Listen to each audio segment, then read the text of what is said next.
Dimensional analysis के standard 3 application. लेकिन गुरुजी ये principal of homogeneity of dimensions होता क्या है, आप पहले ये तो बता दो। इस पर बेस्ड सीधा सीधा क्वेश्चन आ रहे हैं जेईई मेंस में।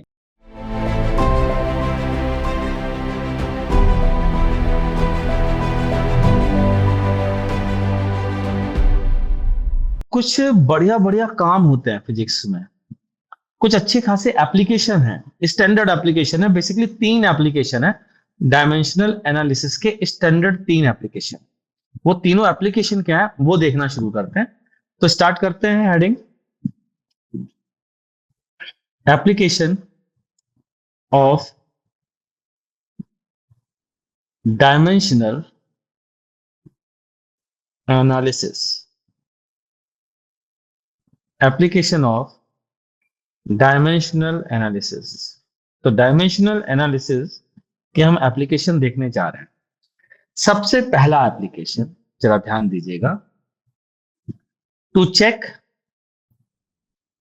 The validity, to check the validity of an equation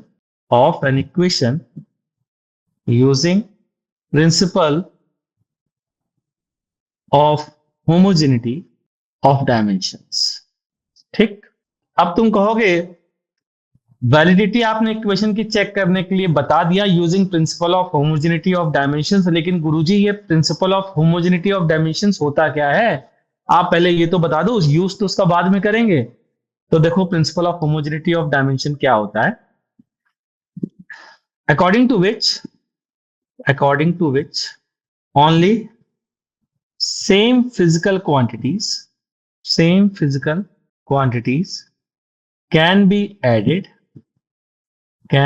added और सब्ट्रैक्टेड। तो ये अभी थोड़ी देर पहले मैंने एग्जाम्पल बताया था। जैसे मान लीजिए, मतलब आप ये प्रिंसिपल जो है ना थोड़ा ऑब्वियस प्रिंसिपल है। कैसे है जरा ध्यान दीजिएगा। अगर मैं आपसे बोलूं कि यार एक बात बताओ कि 3 लीटर पानी, 3 लीटर वाटर में मैं 4 डिग्री सेंटीग्रेड ऐड कर दूं तो बताओ क्या बनेगा। या 3 लीटर वाटर में 1 एम्पियर करंट ऐड कर दूं तो क्या बनेगा। आप कहोगे कि क्या बकवास कर रहे हो, एकदम निहायती बकवास चीज आप कर रहे हो। और आप अगर ये कहोगे तो बिल्कुल सही कहोगे, ये निहायती बकवास चीज है। तो मेरे हिसाब से इतना अब आपको समझ में आ गया होगा कि 3 लीटर वाटर में कोई ये तो पूछ सकता है कि 2 लीटर वाटर अगर ऐड किया जाए तो टोटल कितना वाटर आएगा, या फिर 3 लीटर वाटर में 1 लीटर वाटर निकाल लिया जाए तो कितना आएगा। ठीक है, सही है। तो देखिए क्या लिखा है, according to which only same physical quantities can be added और सब्ट्रैक्टेड। क्या मल्टीप्लाई डिवीजन में भी सेम चीज लगती है? नहीं भैया, मल्टीप्लाई डिवीजन में नहीं जरूरी। जैसे एरिया, लेंथ इंटू विड्थ, यहां तो कोइंसिडेंटली सेम फिजिकल क्वांटिटी आ गई। लेकिन अगर मैं जैसे एक फॉर्मूला वर्क का पूछता हूं तो फोर्स इंटू डिस्प्लेसमेंट, यही तो था, फोर्स इंटू डिस्प्लेसमेंट। आसान भाषा में बाद में इसकी जो मेन डेफिनेशन है वो भी देख लेंगे, लेकिन अभी तो फिलहाल यही सुना है, फोर्स इंटू डिस्प्लेसमेंट। तो फोर्स अलग क्वांटिटी है, डिस्प्लेसमेंट अलग क्वांटिटी। मल्टीप्लाई डिवीजन हो सकता है, यस, लेकिन addition subtraction same physical quantities का ही पॉसिबल है। अब एक बात सुनना, 3 लीटर वाटर, ध्यान दीजिएगा जरा, प्लस 2 लीटर वाटर बराबर क्या ये कह सकते हो 5 एम्पियर करंट। फिर आप कहोगे क्या बकवास कर रहे हो गुरुजी, और आप बिल्कुल सही कहोगे, मैं बकवास ही कर रहा हूं। 5 एम्पियर करंट का कोई मीनिंग नहीं है इसका भी, मतलब यहां पर भी 5 लीटर वाटर ही होना चाहिए था। तो same physical quantities can be added और सब्ट्रैक्टेड के बाद उनका जो रिजल्ट आएगा वो भी वो ही फिजिकल क्वांटिटी होगी।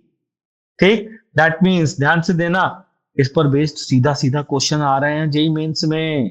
अभी मैंने जेईई मेन के 120 क्वेश्चन 11th के यूट्यूब पे सॉल्व किए थे, ठीक है। और उसमें यूनिट एंड डायमेंशन भी सॉल्व किया था। इस पर्टिकुलर प्रिंसिपल पर बेस्ड मैंने अच्छे खासे क्वेश्चन पाए हैं, ध्यान रखिएगा। ठीक, क्या है, इसको थोड़ा मैथमेटिकली दिखाता हूं। मान लीजिए एक्स बराबर ए प्लस है बी या ए माइनस बी, कुछ भी हो सकता है। तो बस सिंपल सी बात, ये प्रिंसिपल ये कह रहा भैया कि dimension of A must be dimension of B must be dimension of X, must be equal to dimension of X. समझ में आ गई बात? तो दिस इक्वेशन इंप्लाइज दिस। समझ में आ गई बात? लेकिन इसका उल्टा सही होना जरूरी नहीं है। कि आपने कहा कि अगर ए की डायमेंशन बी की डायमेंशन एक्स की डायमेंशन, में दूसरा एग्जांपल लेता हूं, ध्यान से सुनना। एस बराबर U T plus half A T square, क्या ये मैथमेटिकल करेक्ट इक्वेशन है? थोड़ा बहुत तो सुना होगा ना भाई, 9th 10th में पढ़ा होगा। नहीं पढ़ा तो जान लो, डिस्प्लेसमेंट निकालने की ये एक इक्वेशन होती है। ठीक, सही है। अब ये इक्वेशन जो है, ये इक्वेशन आपको, ये इक्वेशन आपको क्या बताती है? एस की डायमेंशन बराबर यूटी की डायमेंशन बराबर हाफ एटी स्क्वायर की डायमेंशन। लेकिन ध्यान से सुनना, अगर मैं यहां पर एस बराबर यूटी प्लस 380 स्क्वायर लिखता, तो अभी भी 380 स्क्वायर की डायमेंशन यूटी के बराबर होती और इसकी डायमेंशन एस के बराबर होती, लेकिन ये इक्वेशन सही नहीं होती। तो ध्यान रख लेना भाई, प्रिंसिपल ऑफ होमोजेनिटी क्या कहता है? अगर कोई इक्वेशन सही है तो सेम फिजिकल क्वांटिटीज होंगी जिनको ऐड किया जा रहा है या सब्ट्रैक्ट किया जा रहा है, और रिजल्टेंट भी वही सेम फिजिकल क्वांटिटी होगा।